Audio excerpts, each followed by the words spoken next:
식사를 하고 나서 우리는 부활주일이 다 끝난 줄 알았는데 아직까지도 부활주일입니다.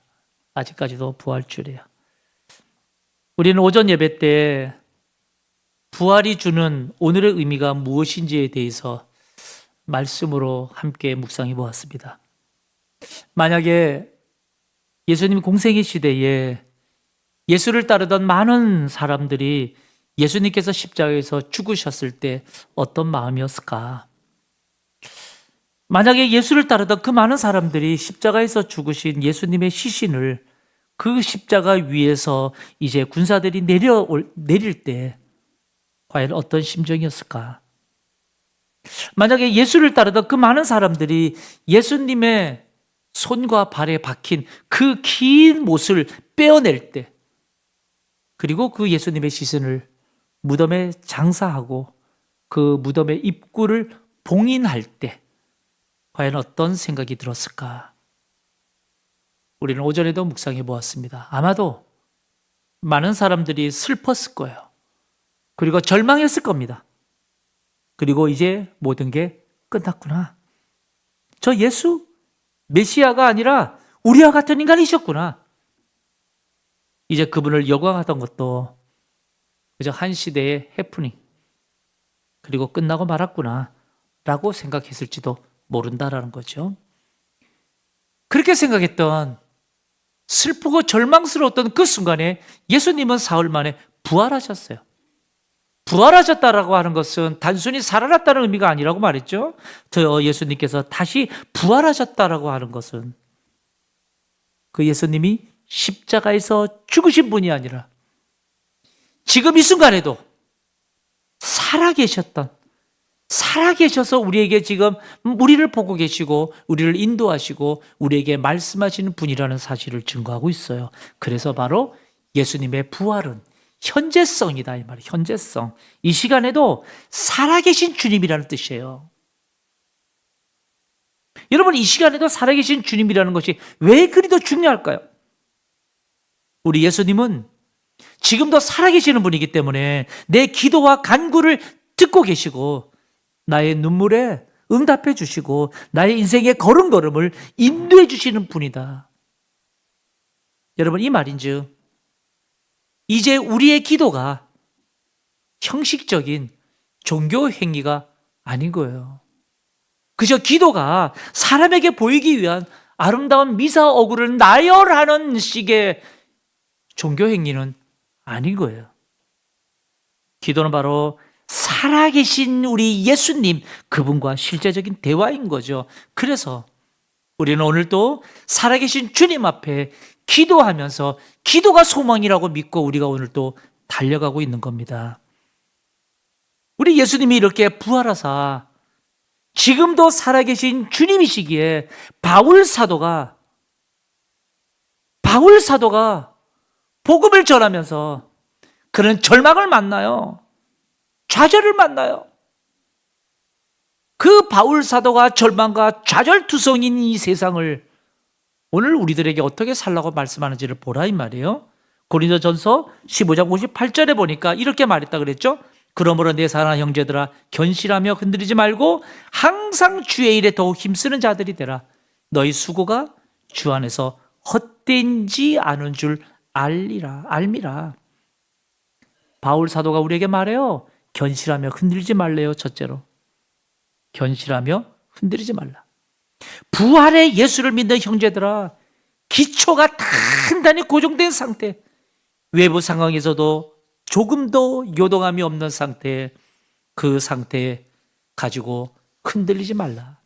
죽음 앞에서도, 그 인생의 고통과 두려움과 절망 앞에서도 죽음을 이기신 예수 그리스도의 그 부활을 통해서 지금도 살아계신 예수님이 내 곁에 계시기 때문에 우리는 이 땅의 삶에 조금 더 흔들리지 말고 오직 소망과 희망으로 살아드려라 라고 우리에게 권면하고 있어요. 두 번째로는 항상 주의 일에 더욱 힘쓰는 자가 되라고 말합니다. 항상, 더욱, 이 두 단어가 굉장히 중요해요. 뭔가 잘 될 때에만 안 해요. 뭔가 일이 술술 풀릴 때만 이렇게 하라는 것이 아니에요. 항상, 더욱 그 상황, 환경이 어떠하든지 우리는 주님 앞에 항상 더욱 주의 일에 힘쓰는 자가 되어야 된다. 왜일까? 그 이유를 세 번째로 말하고 있어요. 너희 수고가 주 안에서 뭐 되지 않아요? 헛되지 아닌 줄 알미라. 지금도 내가 주를 위하여서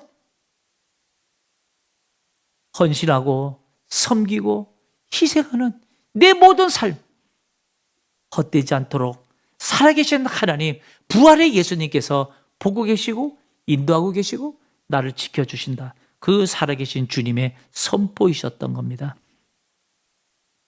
그 부활의 예수를 바울 사도가 여러분 고린도 교회를 향해서 말씀하고 난 이후에 여전히 바울 사도가 얼마나 하나님을 의지했느냐.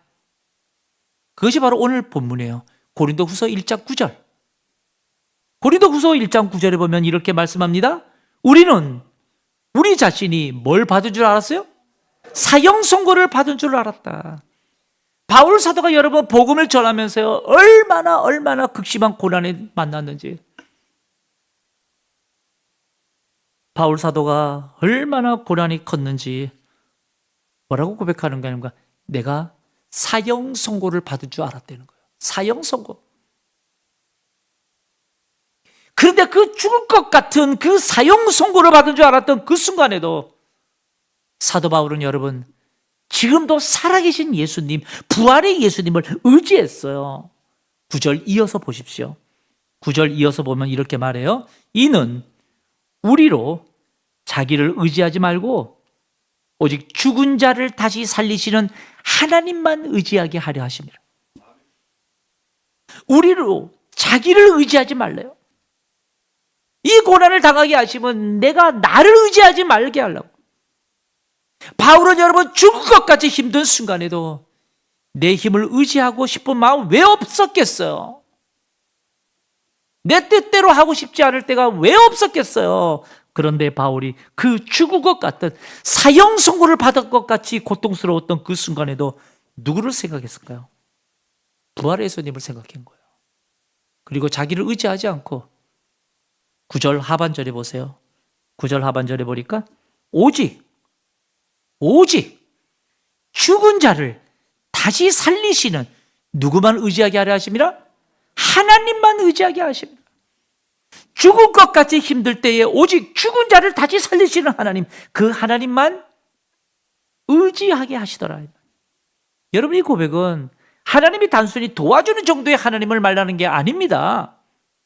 여러분 이 말은 죽음의 상태에서도 다시 살리시는 분을 말하는 거예요. 불가능을 가능케 하시는 하나님을 말하는 거예요. 진짜 우리가 느끼는 절망에서 정말 이제 다 끝장났다고 생각할 사형 선고와 같은 우리 인생의 고통 앞에서도 우리 하나님은 다시 살리시는 분, 다시 살리시는 분, 불가능을 가능케 하시는 분, 없는 가운데도 있게 하시는 그분은 지금도 살아계신 분이라는 사실을 오늘 성경이 고백하고 있어요. 그분에게 모든 것 내어 맡기는 거죠. 바울이 지금 계속해서 우리들에게 말씀하고 있는 것은 우리가 믿는 하나님은 죽은 하나님이 아니라는 거예요. 내가 믿는 예수는 그때의 장사진에서 여전히 무덤에 있는 죽은 주님이 아니라는 거예요. 그분은 사흘 만에 무덤을 박차고 사망 권세를 이기시고 지금도 살아계셔서 나와 함께 하시고 내 모든 것들을 보시고 내가 오늘 또 수고하고 애쓰는 모든 것들 하나님이 헛되지 않게 해주신다라고 우리들에게 약속하고 계시는 거예요. 그 하나님이 우리의 모든 것을 보고 계시고 듣고 계시고 나를 인도해주고 계신다. 그래서 그 사형 선고받은 것 같은 죽음과 같은 인생의 고통을 겪을 때에도 살아계신 하나님을 내가 의지하게 되더라 이 말이에요. 의지하게 되더라. 그래서 바울이 우리들에게 말씀하는 것이 뭐예요? 그게 바로 오전에 했던 고린도전서 15장 58절이에요. 58절에 보면 그러므로 내 사랑하는 형제들아 견실하며 흔들리지 말고 오직 주의 일에 더욱 힘쓰는 자들이 되라. 이는 너의 수고가 주 안에서 헛되지 않은 줄 알미니라. 아멘. 아멘. 성도 여러분, 그렇다면 우리에게 살아계신 우리 하나님 아버지께 기도하는 일밖에 없지 않느냐 이 말이에요. 내 기도를 들으시는 우리 주님 앞에 분명히 너의 수고가 주 안에서 헛되지 않게 하겠다고 말씀하셨으니까. 올해가 우리 은평교회 65주년이 되는 해입니다. 우리 교회의 역사를 살펴보면서 우리가 할 일은 오직 기도밖에 없지 않는가. 우리는 오늘 또 태진자 작정을 하고 5월 31일 날 누군가를 초청하려고 몸부림치지만 참 전도하기가 어려워요. 그래서 나는 못해. 에이, 이 나이에 내가 어떻게 해. 나는 아는 사람도 없어. 나는 말도 못해. 등등의 수많은 이유를 대면서 우리는 여전히 엄두를 못 내고 있을지도 몰라요. 그런데 분명한 사실은 하나님이 지금도 살아계신 분이고 하나님이 우리에게 완벽해서 사용하는 것이 아니라 부족해도 하나님 의지하고 나아갈 때 불가능을 가능케 하신 하나님, 그 하나님 믿고 두려워하지 말고 흔들리지 말고 나아가야 되지 않겠는가. 그래서 오늘 부활주일 오후에 저는 여러분들과 함께 가장 기본이 되는 하나님 앞에 기도하려고 그래요. 기도하자.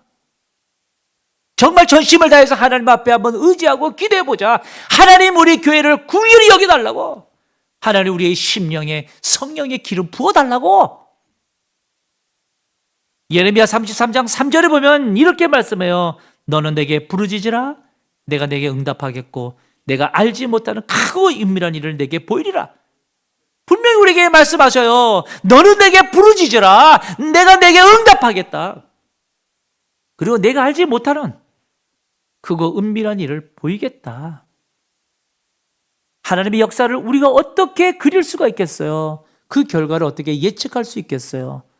하나님은 여러분 우리가 이 방법으로 하시겠지 하지만 아니요, 전혀 다른 내가 알지 못하는 크고 은밀한 방법으로 하나님이 역사하신다. 그런데 우리가 그 역사를 보려면 가장 먼저 뭘 해요? 너는 내게 부르짖으라. 왜? 살아계신 하나님이시니까. 너는 내게 부르짖으라. 내가 내게 응답하시겠다고. 왜? 살아계신 분이니까. 그래서 우리는 기도하고 싶어요. 우리 시간에 정말 살아계신 우리 주님 앞에 기도하고 싶어요.